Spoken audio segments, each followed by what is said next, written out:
We're still waiting for a few more people.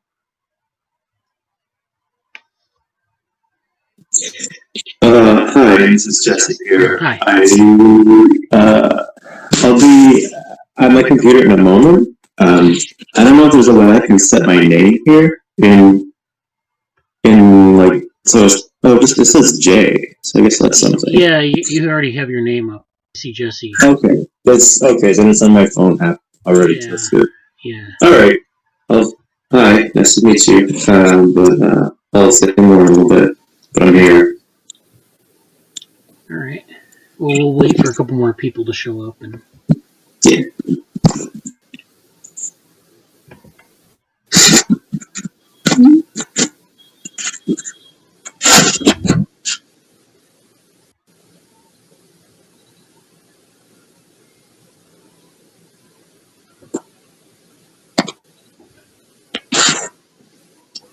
Hello? Hello? Hi.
Okay, I think we can get started, and then we'll see who shows up in the meeting. So, welcome everyone to the meeting. This is a new environment for us. This is the first week we used Jitsi. We were using Google Meet for the previous meetings, but I wanted to up the capacity here, and I wanted to see if we could, make it a little bit, have a little bit different environment. So, Jitsi, it's, there's some new features I'm still trying to figure out here. I put up a screen sharing tutorial for people. I can show you a little bit later what that looks like. So why don't we have two new members here so far. So why don't you introduce yourselves? Give us a little bit of about what you're interested in and your names and everything. Okay. Am I audible? Yes. Okay. My name is Sebin Sabu. I'm from Kerala. It's a state in South India. I completed my undergraduate in electrical and electronics engineering, and later I was working in a startup as a software engineer for the last 2 years. I got interested in the computational neuroscience domain. I have a graduate. I'm going to join as a graduate student in Goldsmiths, University of London, in this coming September in computational cognitive neuroscience. So actually, I'm planning to, since my domain expertise in neuroscience is a bit low, I am currently preparing myself and studying the different research activities that's happening in the domain. So I see that being part of this group will help me in that domain. So that's how it's going. Good. Okay, who wants to go next?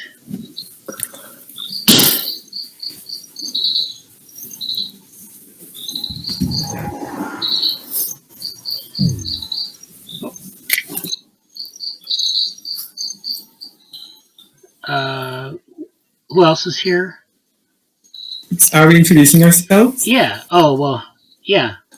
Oh, well, yeah, why don't you introduce yourself, Anson? Yeah, sorry. I for some reason I missed the link. I was poking around for it, but just found it. Yeah. My name is Anson Lim. I am an undergrad at Western Michigan University studying data science, but I have an interest in computational cognitive science and neuroscience. I have a particular interest in formalisms for symbolic representations of ecological dynamics, and I look forward to getting to know you guys. Okay.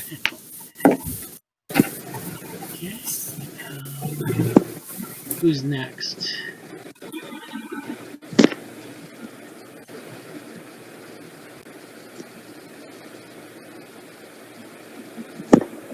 I can say a little bit about myself.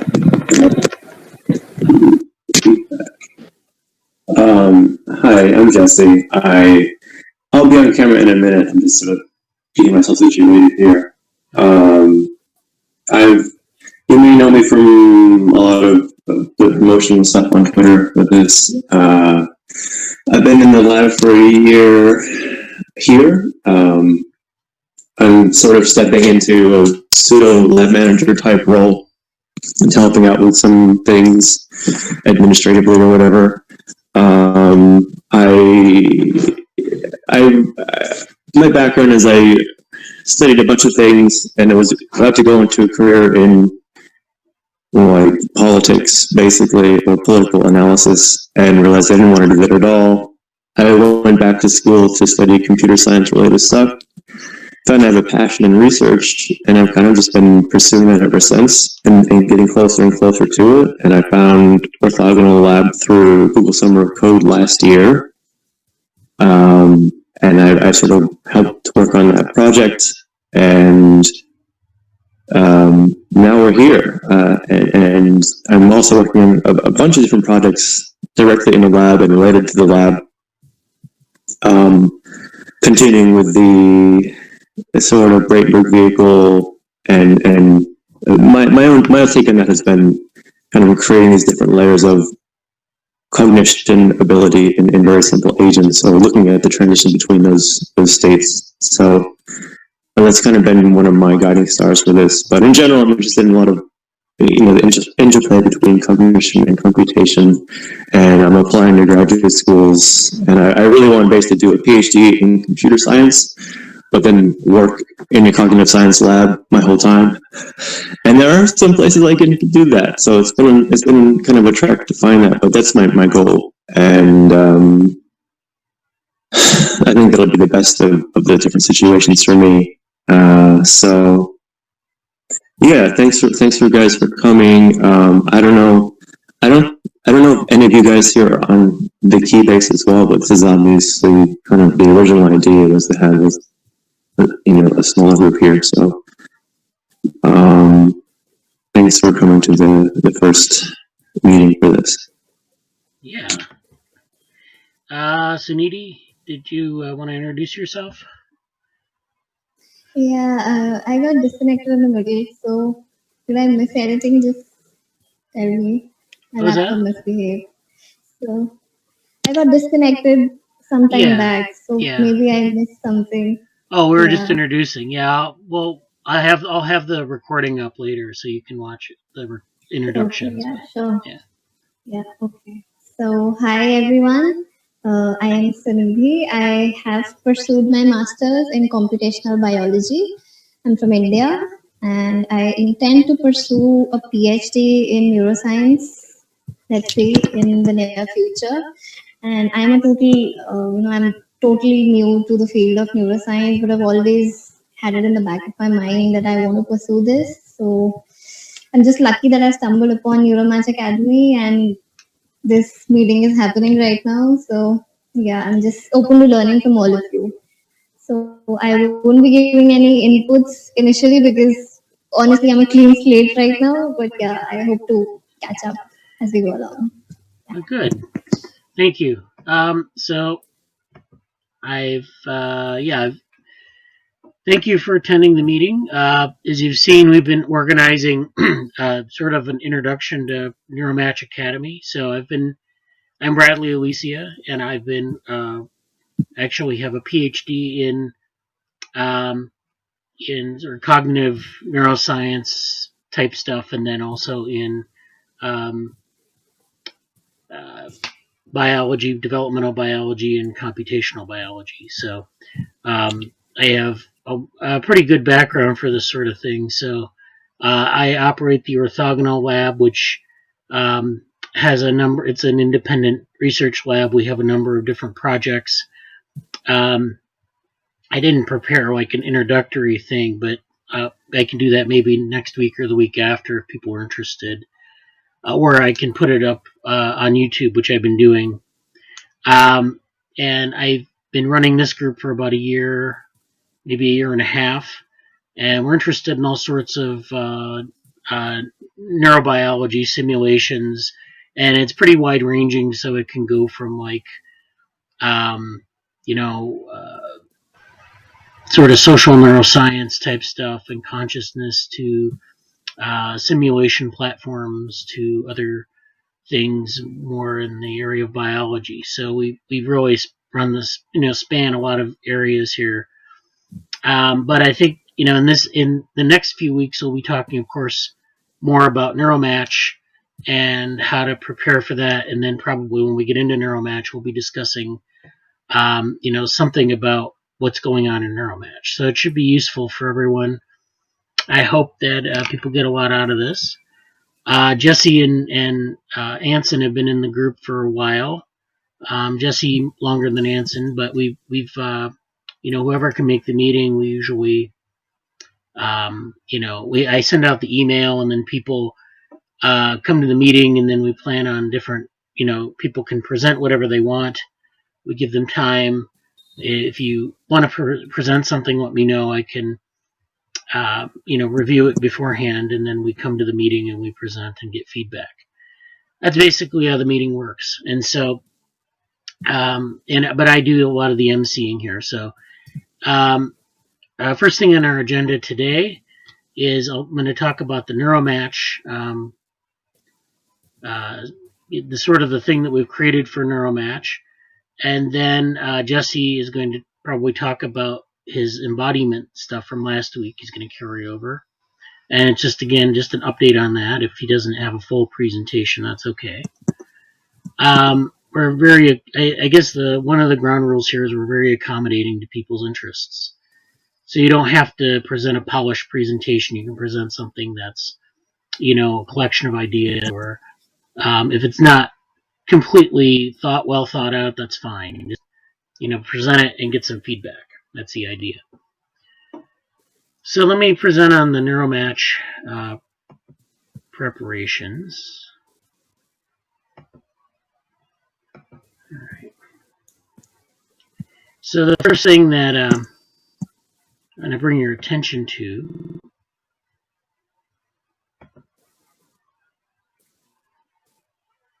okay. Does everyone see my screen? Yes. Okay, good. So this is the Neuromatch Academy. This is our GitHub repository in the lab. So this might be getting ahead of ourselves here, but this is one of the places where we'll be doing some collaboration here. And it's got a lot of things here. Jesse has a full directory here that he's created. So if you want to go to this repository and create a directory here, you're welcome to do it. We have pre-course materials, which I'm going to talk about the pre-course in a minute. And so this is the pre-course. So we actually have, and I think all of you have seen the site for the pre-course, but this is sort of the GitHub repository for that. So you can push things into this pre-course area. There are going to be people sharing things here, so definitely check back.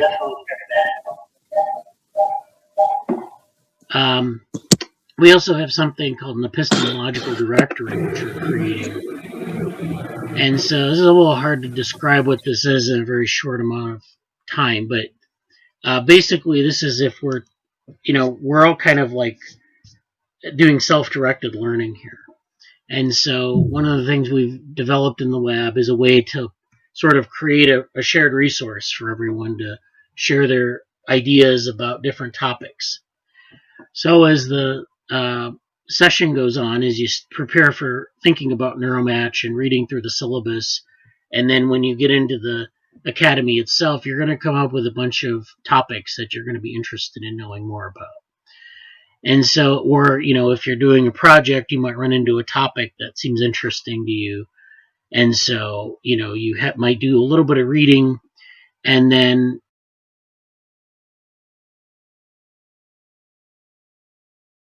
so what you can do for this is to create a directory here, and then name it whatever that topic is, and then put your materials in that directory.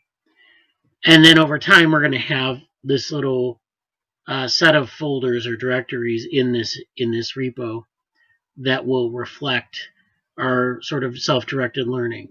So, for example, if I wanted to, you add a file, you create a new file here.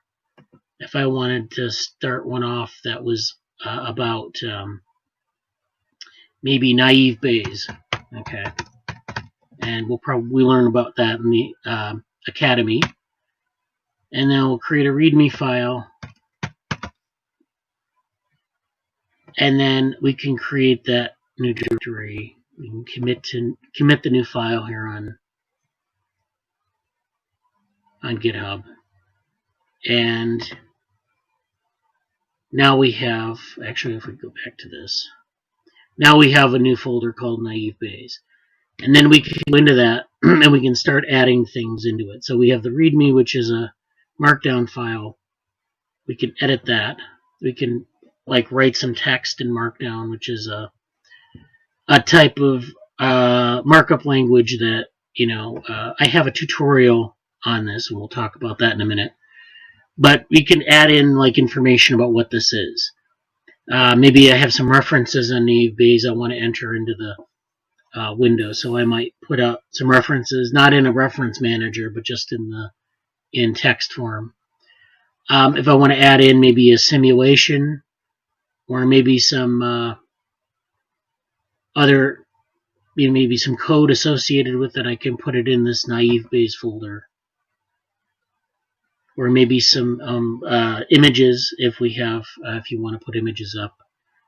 I would stick to the rules of copyright, so try to make sure that they're not copyrighted materials, that sort of thing. So that's the epistemological directories, and then we have the pre-course materials here again, which is where you'll find people collaborating here on different things. And then the README itself goes through sort of the preparations for Neuromatch. So Neuromatch goes from July 13th to the 31st. We have the Academy website here. I'm sure you've all visited that. We have the pre-course. So I'll talk about that in a minute. But there's a pre-course from there are pre-course materials from Neuromatch Academy, and then the discussion group, which is the thing that I'm going to talk about next. So let's see. Let me stop sharing for a minute, and I'm going to put this in the chat. I have a link here. This is the GitHub repository. Then if I go back and I share my screen again,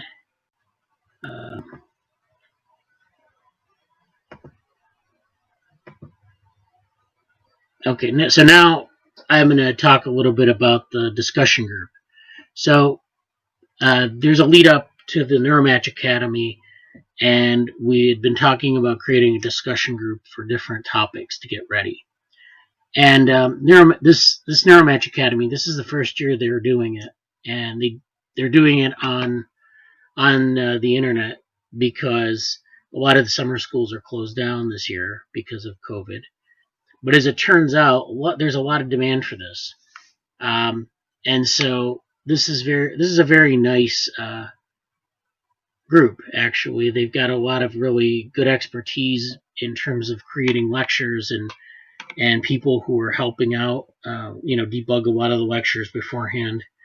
So the philosophy of Neuromatch Academy is that they want to make sure that people are doing this sort of, they want to make it accessible to people with very little background in neuroscience or computation or any of that. And so they're trying to make it accessible to people from a broad range of backgrounds. But the thing is that there's still things that you may need to know going in. So that's why we created this discussion group. And so this past week, Jesse and I have been working on this. The one thing you'll notice is that there is this website, which is that kind of goes through different things to prepare yourself. So we have this, Neuromatch has their own pre-course repository. So if you go to the Neuromatch repository page, they have some resources there. They also have, if you go through the syllabus, you'll kind of see what they're going to cover. So if they cover, for example, they'll be covering a lot of modeling and machine learning the first week. The second week, they'll be covering statistics, Bayesian statistics, linear models, decision making. And then the third week, they'll be covering sort of neuromodeling, networks, and then deep learning. So there's a fair amount to cover, and you're going to have this, they call it the, I can't remember the method of learning it is, but it's basically drinking from a fire hose. That's right. It's where, you get all this information thrown at you and you have to retain it. You get like a sampling of everything and then you're expected to retain a lot of it, or retain as much as you can. And so that's maybe not as effective for everyone. So that's why I'm creating a lot of this infrastructure for people, so that if you run into topics, you don't have to absorb all of it at once. You can put some of it aside and then revisit it later, or synthesize it in your own way. So that's kind of what this is about. But this is also about preparing for the session itself. And we have, of course, this pre-course GitHub repository, which I showed you before. And this, so if I walk through what the vision for this is that you're going to prepare for Neuromatch. You're going to study some different topics that you may need to brush up on. If you want to take that, and that can be very informal. If you want to take that a step further and engage with some of the topics listed in the syllabus, then you can create something called a study artifact. And so that study artifact can be pushed to this GitHub repository that I showed you. These study artifacts include things like creating a hello world example in a notebook, creating a collection of neuroscience references. We're sharing a list of resources for specialized math instructional tutorials. So, it's like if you're thinking of something that you want to do to prepare, you can do that, but you can also share it with the rest of the community. And that's the idea here. You can also create explainer videos for a short topic. So I have a link to explainer videos here, which we've done in the lab. There are many other ways to do them. We can record them with you, or you can record them on your own, and then we can post them to a central place. So the idea of the study artifact is that it will assist you through the learning process through actually practicing something. So if you create a collab notebook with a short example, it helps you think about how to do the Python programming exercise. You'll be doing exercises during the academy, but also helps people see something that, if they search the web, it might be very unclear as to how to go about doing that. And so if you have a collab in front of you, which is a type of digital notebook that they'll be using in the academy, if you have a good short example in front of you and it'll make sense and you can see what it executes, then that's better, because then you have something that is right for your purposes. You don't have to search the web and figure out if something is right or not. And so that's one of the ideas here for the pre-course. The other advantage of the pre-course is that we have a discussion group. and we're hosting this through our lab's Keybase account. And so I know that some of you are in Keybase. You already connected. I haven't been inviting people as I get their emails, and you accept the invitation. You go in, and it's kind of like Slack. You go in and you have different channels, and you can join channels, and there's content, and there are people talking about things, and hopefully people will use this in a way that's will bootstrap their learning. So they'll talk with each other about different topics. They'll have different tutorials posted in there that are materials that we've had for some of the other things that we've done, and hopefully that will help you prepare. This is the form that you might want to use if you're interested in this. I think all of you have filled this out, but if you're watching online, you submit this form. It's a short questionnaire. It basically asks you what you need to prepare for your email, some other things that that are pertinent here. So that is I'll put this in the chat as well. And so one last thing about this page, we already have some tutorial resources here.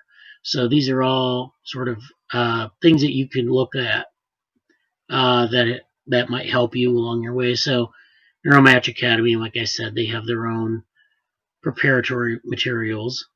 There's some computational neuroscience resources, Fundamentals of Neuroscience MOOC that was put out by Harvard University.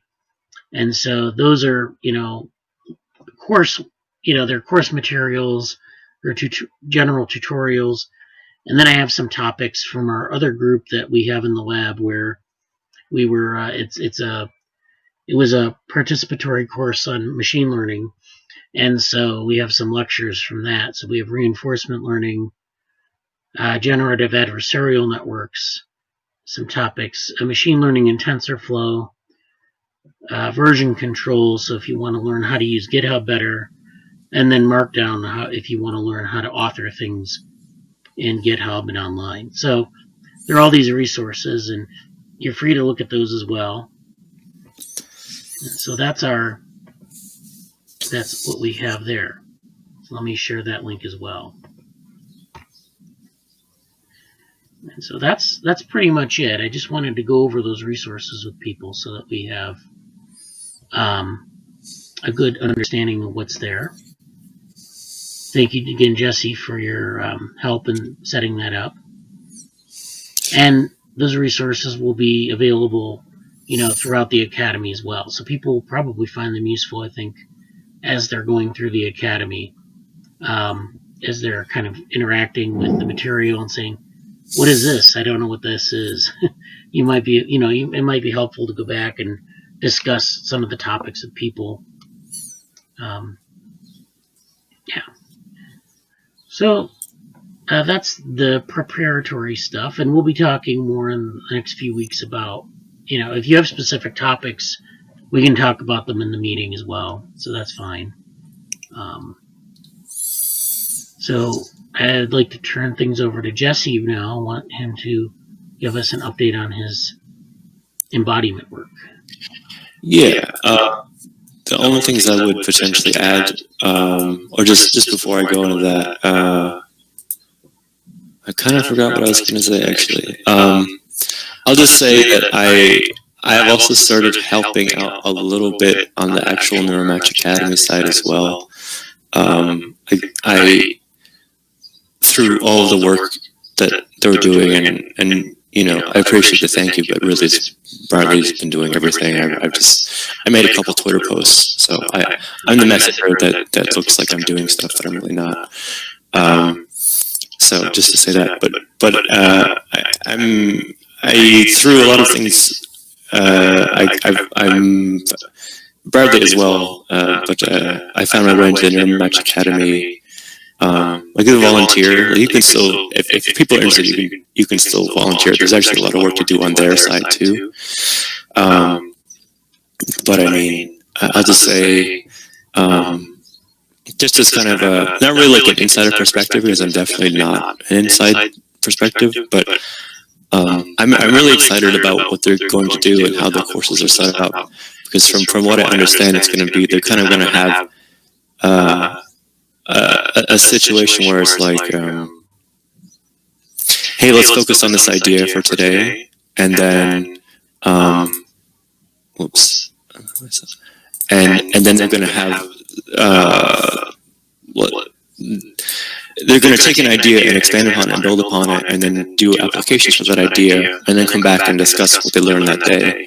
And it's going to be like, 3 weeks of that every day, and it's going to be a lot. It really seems like it's going to be a tremendous, like, just like Bradley said, like learning through the fire hose of just trying to drink and getting blasted. But I think that'll be great. Like, I'm looking forward to that. So there's a lot going on. There's a lot of effort. It's first time this is happening. Like, if you guys, I don't know if anyone here outside of Bradley and I have been to the Neuromatch events before, but just to say a slight thing about them, they all sprung up out of everything being canceled because of the pandemic. And in like 2 or 3 weeks, the original conference happened just out of nowhere. It was really amazing. And then they did another one a couple months later, and there was enough interest that they started doing a summer academy, which is why we're here. But I think it's really cool. It's a really great community of people who are trying to make things happen and are really interested in sharing and really to being open. So, support them however you can, I would say. And the only thing I heard is, like, I haven't yet seen it. I don't know if you would have any insight on this, Bradley, because you've kind of been more officially looking at them than I have. But I really think the Keybase is important, because I have yet to see. I know they're going to work in conference on like a Slack integration, I believe, but I haven't really seen. I haven't, like, I think there's a really big need for people to have a place to talk about stuff beforehand. So I'm really thankful that we have this here. And I think the Keybase for like a slightly broader audience is like kind of vital. So I don't know if there's anything to say about that, but I think those are like, a lot of people are really looking for that. I feel a little bit like I haven't had a lot of time to interact with the Keybase lately, outside of, yeah, I haven't posted there much, but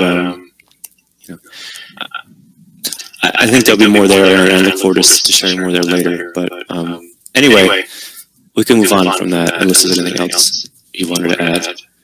No, we can talk about it on Slack later. But yeah. As far as the affordances go, I don't have a lot to add. I'll practice sharing my screen as I haven't done it in GST before. Chrome tab. Yeah. Welcome message. Doesn't seem to be showing up here. Maybe it needs to load. There it is. Okay. All right. Let's try this. Just to kind of show these, I think you're seeing my tab now, right? Yeah. It's really the same thing as last week. I haven't added anything to it, but just to kind of show it off and maybe add here. This is, I won't go into fully what affordances are right now, but essentially they're related to embodied cognition.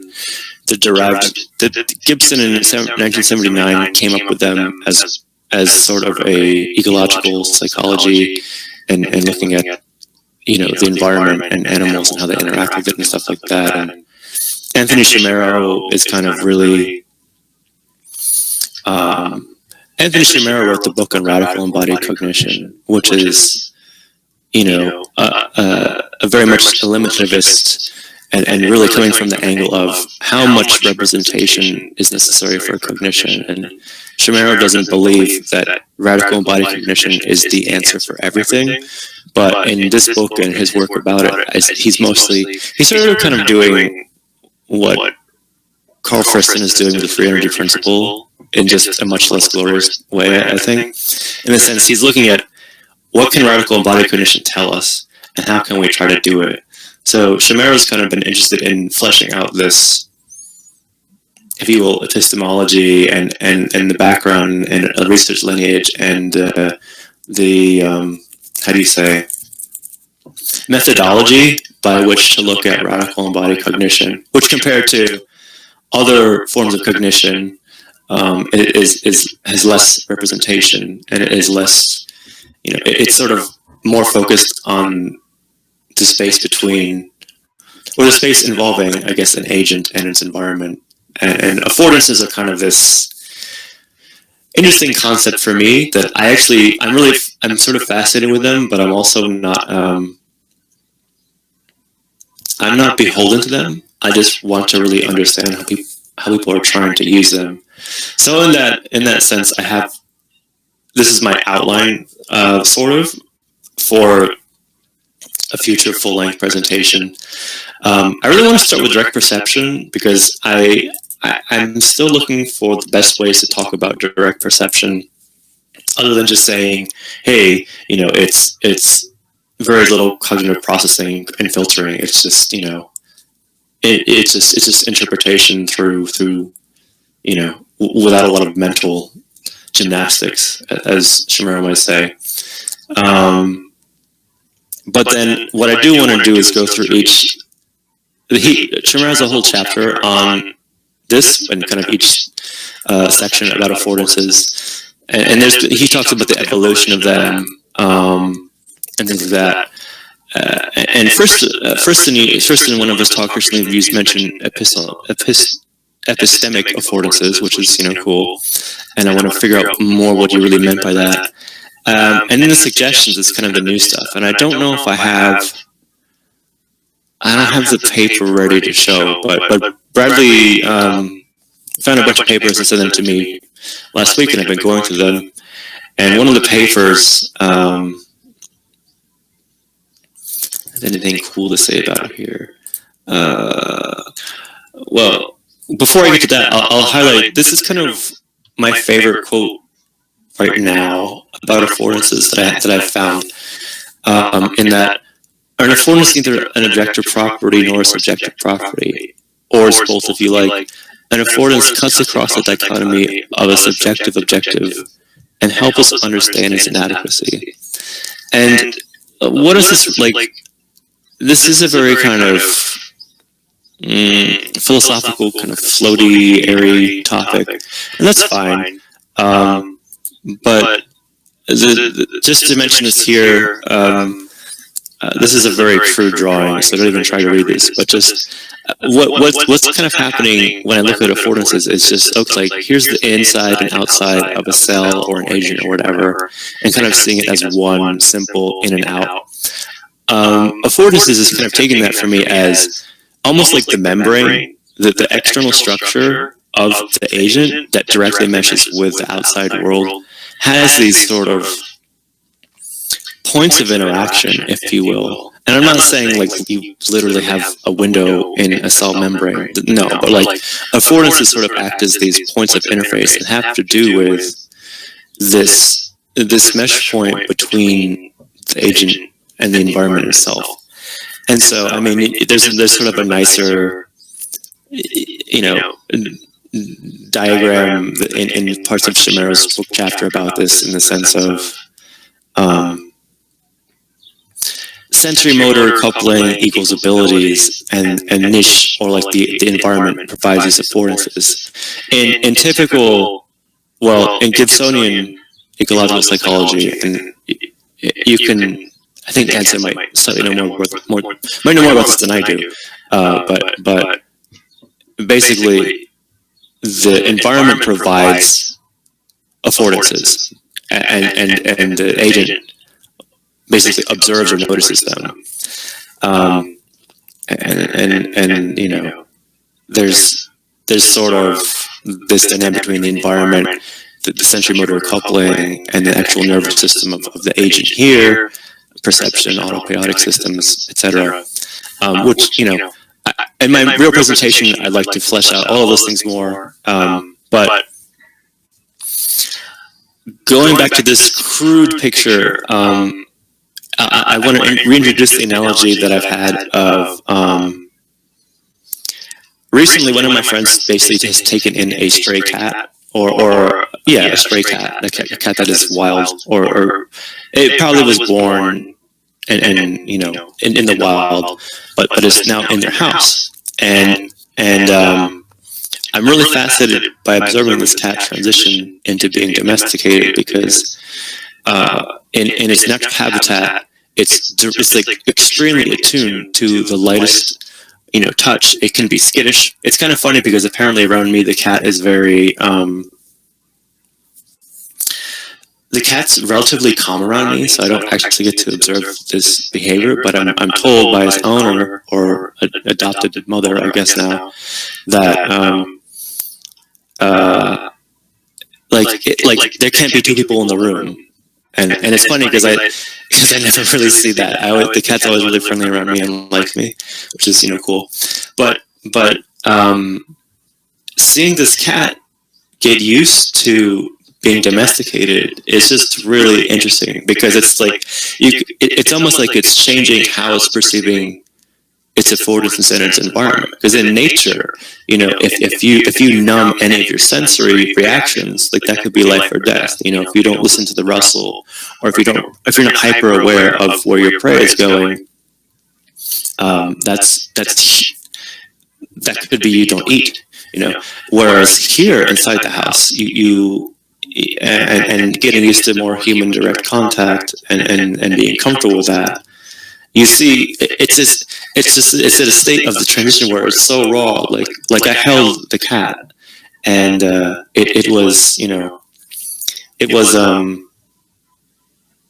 like really uneasy. But then if I held it securely, it's like, oh, I can sit here and enjoy being held. This is weird, but I like this. And if you kind of see it almost like competing with these weights and these scales of how much should I be weighing these inputs and outputs, and how can I, how does my evaluation of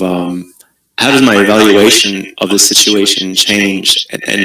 And one of the cool, this is where I'll bring in the paper that Bradly sent, in that one of the papers is kind of looking at affordances as not just being, like, one of my big questions about affordances is how, even if there's no representation, how would an agent classify this set of objects? Like, there has to be some, like a cat jumping into a box. A cat, how does it know that it could jump someplace and that it would be okay, or that it would want to jump there? Or another example, like when you're creating a very simple lab experiment with mice, are you making the steps or the platforms such that it could actually step onto them or climb them, or are you making them too tall in that it doesn't have the physical ability to understand, oh, I could climb this object? Like there's something going on there, and a lot of typical affordance discussion talks about it from a sensory motor perspective of physically grabbing, interacting. I can jump, I can leap, I can, very physical. But one of the interesting papers is kind of trying to expand that by looking at skills.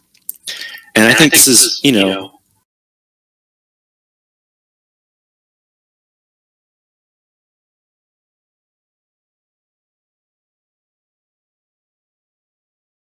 certain things where it's not just a physical engagement with the environment, which is also kind of like Bradenburg vehicles, cool in that sense, but skill in this case of having the ability to manipulate or interpret, or how having different skills affects your ability to see different things.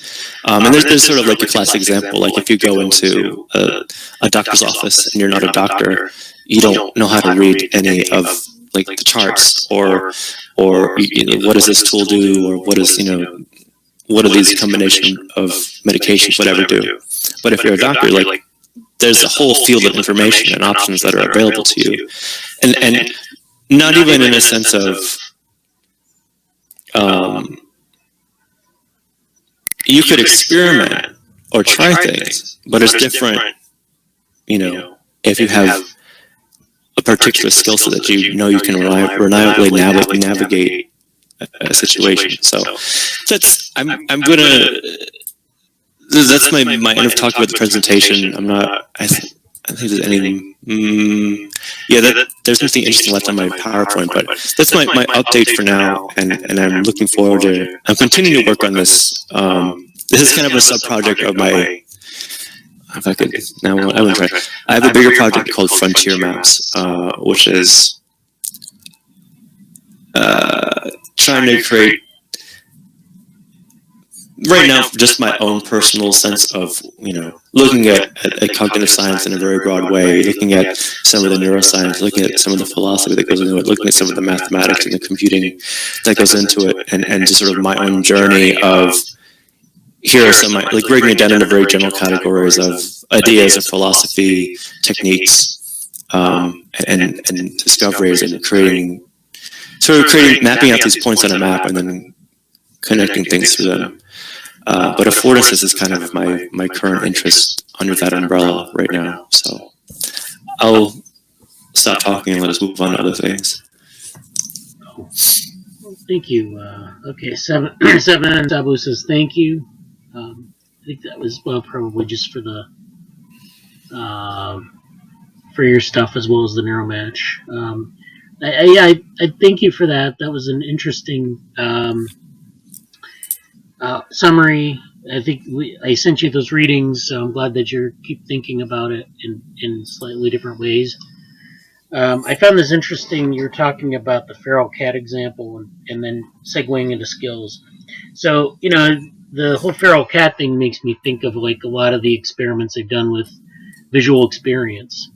And this is a neuroscience where they'll take animals or humans and they'll, look at like people who have gone blind, like from birth, or, something like that. And they have different abilities, like they've experienced the world differently. So they have, maybe heightened senses other than their visual system. Or, like in cats, they'll do experiments where, like, they can manipulate early experience so they can, cut the visual connections and then see what happens when they develop, later on in their life. So it's like there's a developmental aspect to that, where you're sort of, if you think about it like as, if we have to learn how to interact with the world, right? What's sort of innate and what's not innate? What do we have to learn? And if you manipulate that process, because we think about it, in terms of like just learning things in the world, but if you manipulate that process somewhat early and say, I'm going to take away some aspect of your way to interact with the world, then what does that look like? What are the consequences for that? I was kind of waiting for Anson to jump in because he had some like a bunch of ideas about this yesterday with the child, the wolf. I think it was like a child being raised by wolves or something like that example, and how it did have certain developmental access to human stuff. But are you there, Anson? Yeah. There he is. Yeah, I think it was like I learned about it in a psychology course a long time ago, but there's a case of a child being discovered in the woods when he was barely, I think he was around 10, it's been a long time, and they detailed how he never gained some cognitive capacities because he was past the developmental period where people gain those capacities. So I think there is sort of a both a developmental skill window and the idea that there needs to be that adjustment, proper configuration with your environment to enable those skill development. Yeah, and I really think about that in terms of like one of the neuroscience things I actually did when I was in the neuroscience lab was like trying to understand, the circadian rhythm a constant thing in young mice, or is it something that you know, a very young mice has a very unstructured brain pattern because the structure of the brain isn't developed. Like there's no, the regulatory mechanisms are not really online for a couple, first couple weeks of its life. So I feel like this is extending that a little bit, but the wolf child analogy, like it's not. I would even say it's not just a window, but like I think there's a lot of things, even just structurally in a developmental biology way, which I'm theorizing about, or just even kind of slight tangent. I'm actually really I want to start using the word when I talk about my interests, but kind of make it cool in a particular way of like morphology or morphological, because that's usually about biology and biological structures, or like in language and language structures. But I'm interested in how much like structure affects a lot of parts of cognition or development thereof. But I feel like in the case of what I'm saying about the lab experiment that I did and what we're talking about here, is like I think it's a developmental window. I think there's children and their neuroplasticity is a very particular state, yes, but also like there's clearly development in a lot of areas for the child, but it's like there wasn't. It's like uneven development, because you have this development here, but the other development's lagging. Whereas like in a more domesticated normal setting for humans, they both be integrating and evolving at the same time. And I think that's I think there's a lot of I think that's a really fascinating concept. I don't know what to call that, but how the having a lot of things in place that they can integrate together as they develop, as opposed to not having the integration ability. Sebin, did you want to say something? Yeah. Oh, you're muted. Yeah. I was just listening to what was talking about the cats, because I have a cat here in the home, and I also used to wonder sometimes when we are talking about developing assistive agents, intelligent agents, etc., etc. From now as something futuristic, the cats and dogs have simply turned into agents which humans found to be easily, which they can be connected to. So I think that's something very interesting, because maybe the biological natures of the cats or dogs. So if we are trying to develop, if we are trying to develop something like a Siri or Google Assistant, maybe people may be more able to connect with agents which behave more like our cat and dogs. See, for example, dogs. People love dogs very much, especially in the Western world, I think, because people think that dogs love them, and there's a kind of very intense bonding in the emotional level. So, if we can develop agents which can mimic the behavior patterns or of such pets, that might be interesting. And I was also just checking when Jessa told about cats jumping and learning that some things can be achieved and some things not. I was just wondering, when we humans learn to ride bicycles, we after some learning, we know that up to what level the cycle might go without losing the balance. So I was just pondering, saying thoughts. Yeah, the bicycle example is really cool, because I was listening to Neuro on a podcast talk about stuff, and he was writing a book on phenomenology with somebody else, and they were discussing on the podcast. And I believe he was borrowing this analogy from Heidegger. It was a philosopher, and it's really funny because I was riding my bicycle while I was hearing this example, but it's sort of related to affordances and an agent perceiving them, but he broke down different categories of interaction from an agent to like its environment or a tool or whatever that it's using. Excuse me. And he broke it down into like, if something's ready to hand or ready at hand, I forget, ready to hand. It's like when you're driving a bicycle and you're not even thinking about it as a bicycle. It's just part of you. Like you're in the car and it's like you don't think about it. But then when it's like,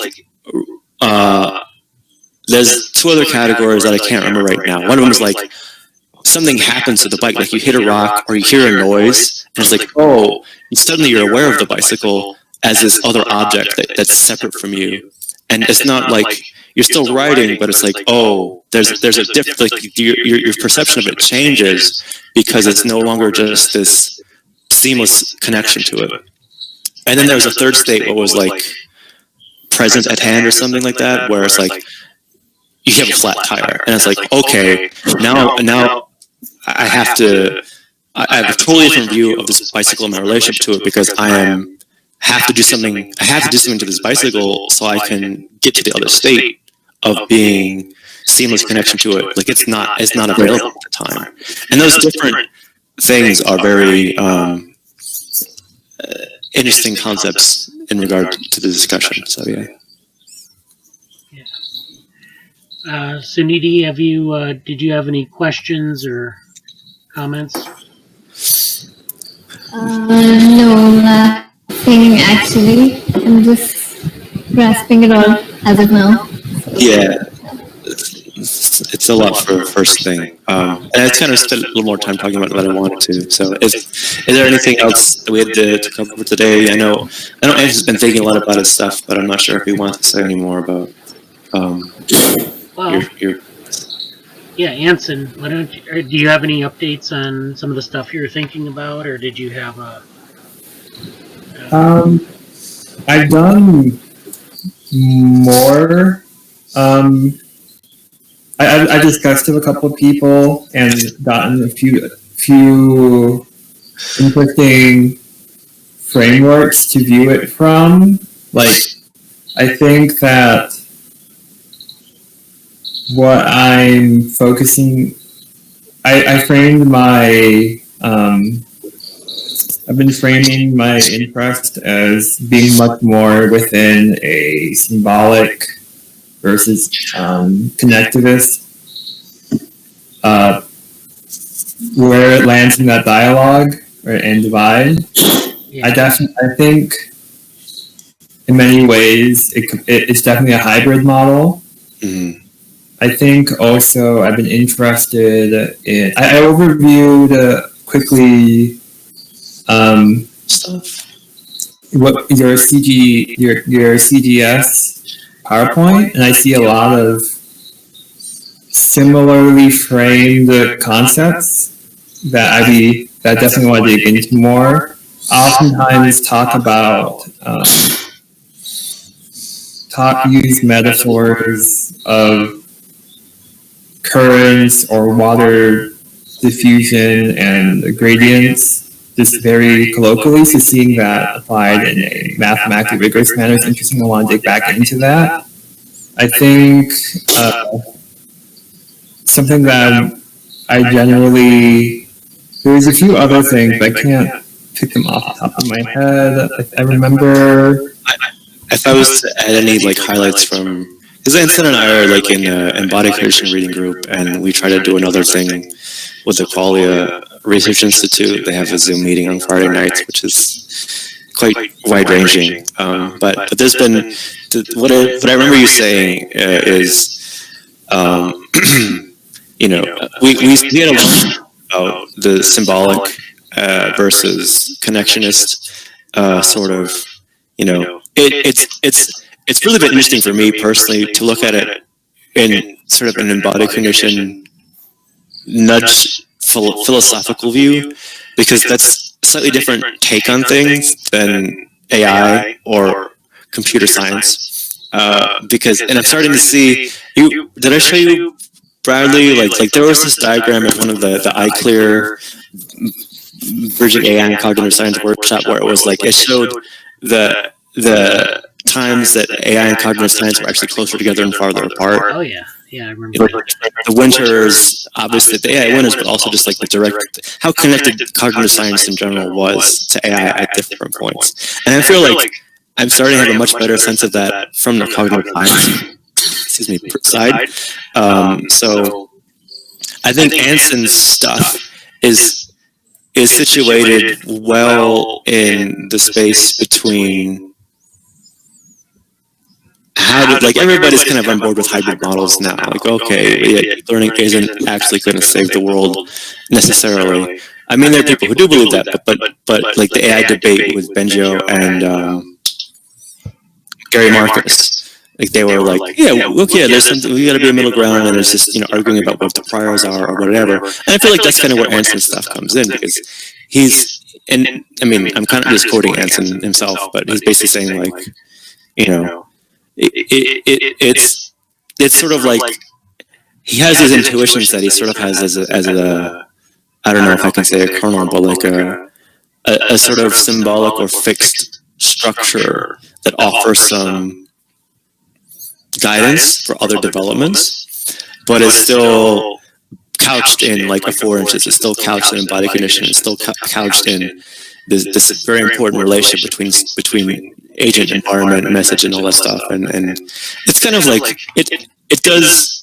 Anson has a lot to flesh out, and I don't want to speak for him, but it does seem very well to fit with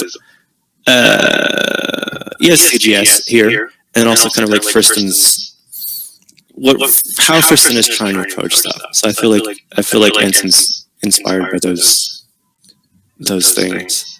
Yeah, something that's been interesting me recently is the idea of a possible structure that bridges a representational versus non-representational characterization of cognition. I think, I know that in for the Qualia Research Institute takes a very, I forgot the particular terminology, but they take realism? Huh? It's qualia realism. So they take the idea that qualia is a physical. I don't know if substance is the right word, but they take it as you're very representationalist in that you're mentally representing this external world in your brain structure. Whereas radical embodied cognition argues that it's more. Yeah, you don't need that. Yeah, they're non-representational and talk about the relation of the brain to the body to the environment. And something that I'd be interested in would be the idea that a lot of what we consider symbolic representation internally is actually a relation to information theoretic ecological structure and the role and the potential different configurations, roles, and kinds of agents and objects that can exist within that in a coherent manner to your own allostasis. So I think a lot of that, I think there could be interesting applications towards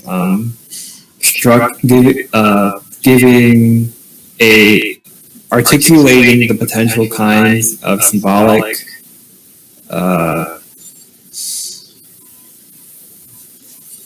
approaches and algorithms that gives first principles for how and why we choose the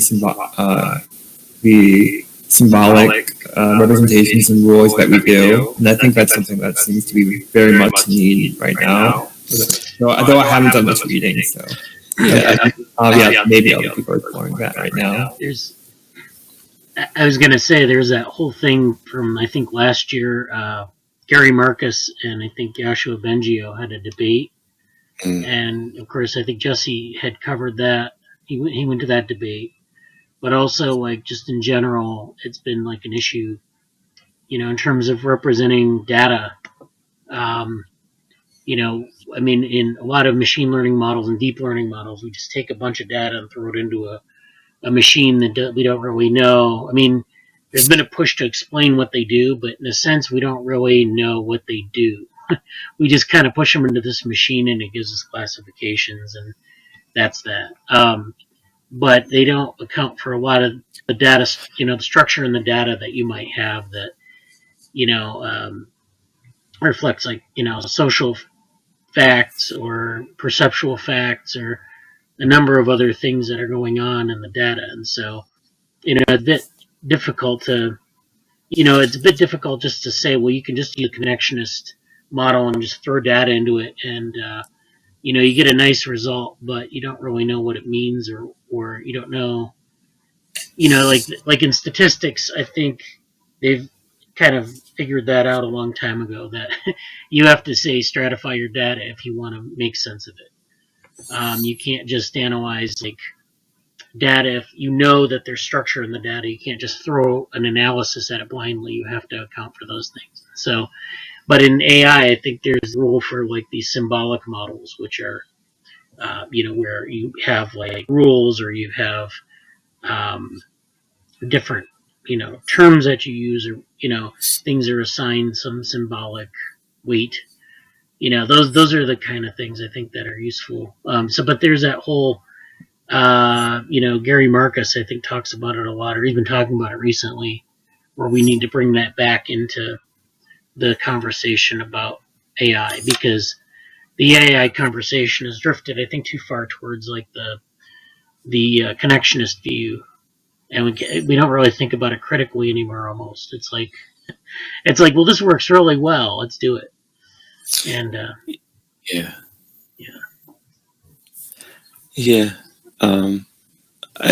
it's funny because there's been such a lot of oscillations, and I'm better than I was in January than I am, because I feel like I have a lot more historical context for it. But it's funny because people, history and philosophy are kind of like, oh, it doesn't matter, but like you understand the narrative a lot more when you get into it, even if it's sort of confusing, and like a lot of the terms are anachronistic, but like you eventually see. But it's just interesting now to see how it comes into play. And I think what was I going to say before? I think Anson's stuff is like, it's a way. I don't know if I could say it could help with interpretability, because I know it's a big thing outside of explainability. But like offering some structure. Oh yeah, I remembered.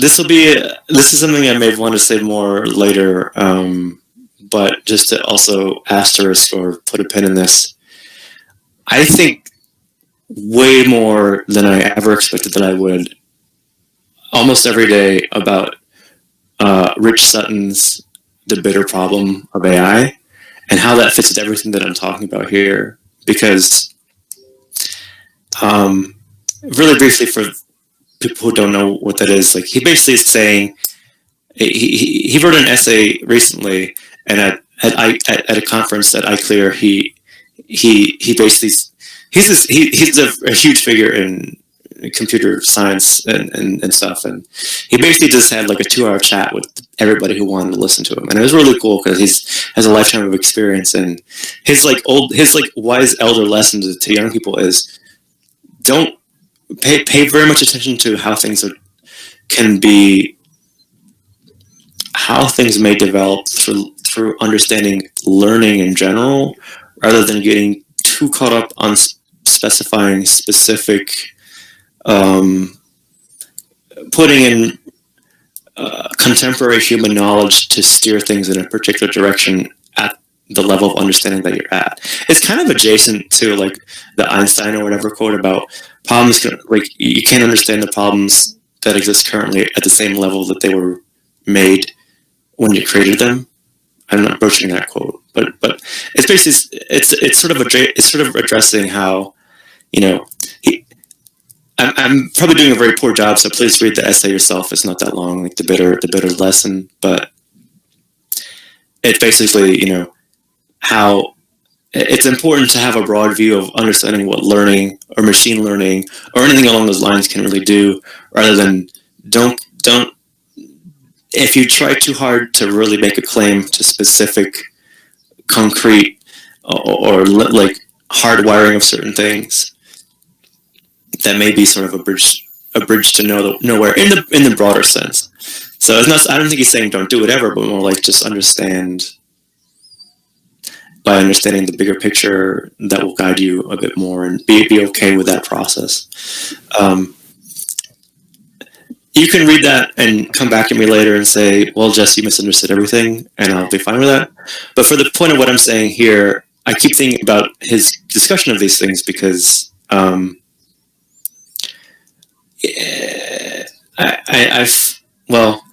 put it this way. I'm still working on the blog post that I originally said I was going to make after that conference, and that's that part continues to stand in my mind, and even in like Anson's specific projects, it comes up in my mind in terms of seeing a general learning pattern and seeing how specific structures could be put in place to sort of filter or bottleneck that pattern or not. So I'll leave it at that. I know we're after 11, so people want to say other things. My takeaway from the bigger problem was that there's disparity between effort put into applications and effort put into conceptual expansion.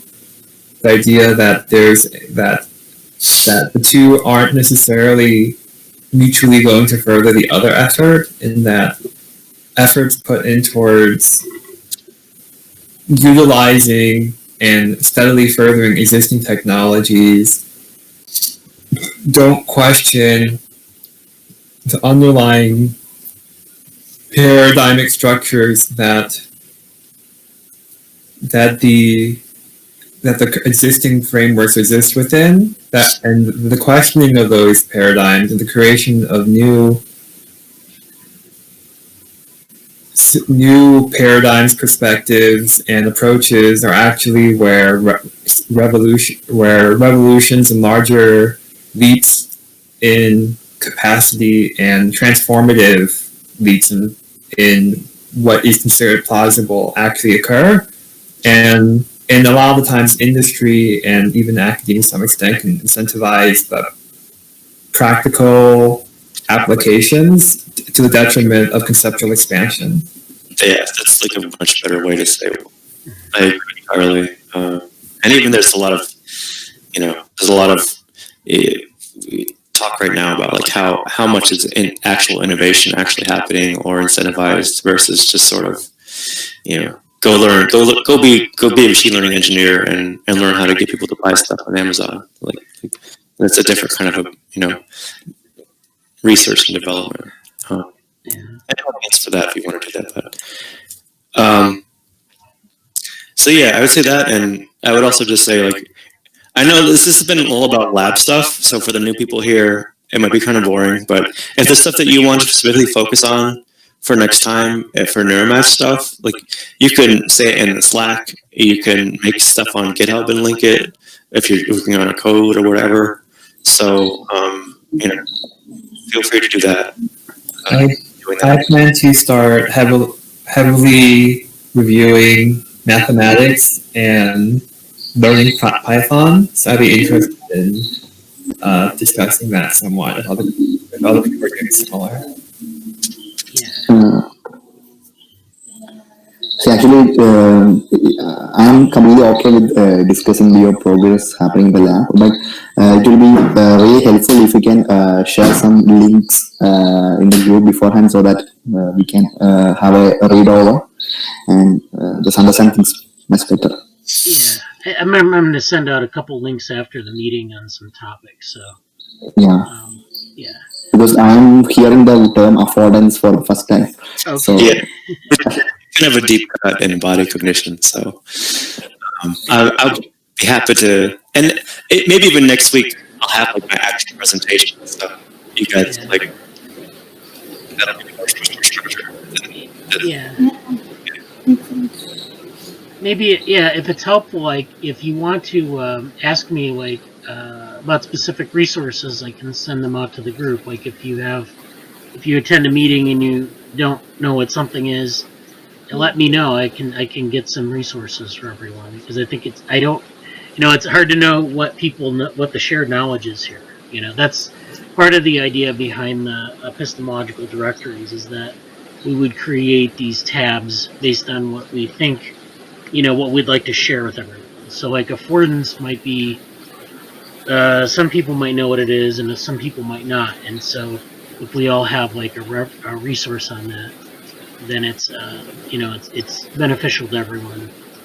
And so yeah, let me know if you have things that you want me to clarify. I can get more information.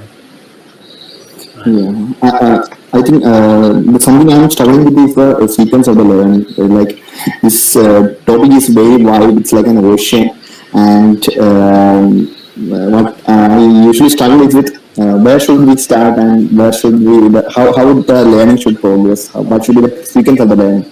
What should be the first part of the learning, second, third, like the sequence. So if I mess with that, I will lose the total connections. So that's something I'm struggling with. The sequence of the learning that should I have to do to get an overview. Yeah, I think that's hard for everyone, but I mean, someone was going to say something. Oh, I was just saying, like, I don't know if that was for Neuromatch or in general, but like in general, that's definitely like that's why I'm creating these sort of arbitrary. That's kind of the idea behind frontier map. Is like I need to create a structure because I'm like, okay, I'm super interdisciplinary in the stuff that I want to do, and I'm trying to just develop structure. I think maybe that's something that we can flesh out a bit more. With like maybe creating an example of a episode directories, just to kind of say like how we use it for Neuromatch. Study in general, or in general too, but yeah. And I would say, like, if there's anything, I really encourage everybody to use Slack, ask questions in Slack. There's a bunch of sub channels if you're interested in like some of the things that I've mentioned here that are of different levels of activity. But anything in Neuromatch, like anytime you want to talk about, like, hey, I think I want to learn more about, I don't know, this stuff, and I'll probably, like, I think both of you guys are more. I don't have a background in neuroscience, so I might have a lot of questions about that, and so I'm very open for discussion about that or what we should be learning or trying to do, and. Is there anything we should specifically focus on, like for next time that we know we want to talk about regarding Neuromatch preparation or anything like that?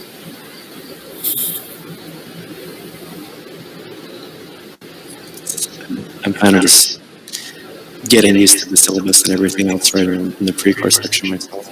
Well, yeah, why don't we look through and see, like, I asked the question, like, what do you have experience in and what do you need to become more competent in that questionnaire that I shared. But yeah, if that would be good. I think if people have like specific things that they feel like they need to know more about, and maybe do it like in Slack before the meeting so we can kind of discuss it. Like I know neuroscience is a huge topic, right? It's like it has a lot of things in it, so it's hard to give you like the 15-minute thing of neuroscience, right? You can't. But I think it's good if there's some topic that you really find interesting.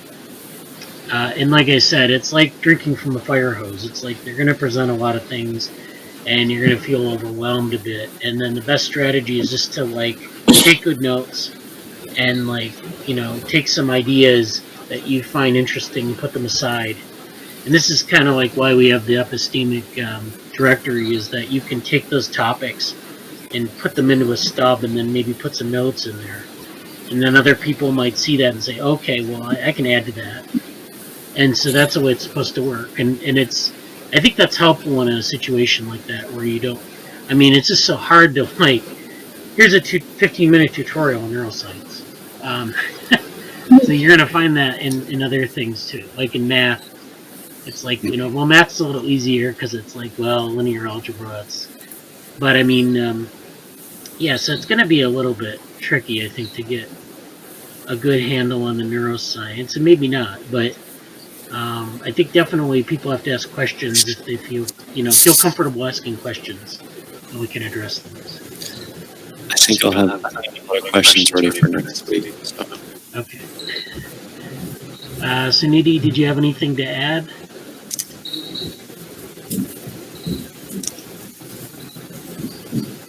Anson? I guess my particular focus right now is a little bit of everything, but I feel pretty confident in my ability to flesh out my programming in math.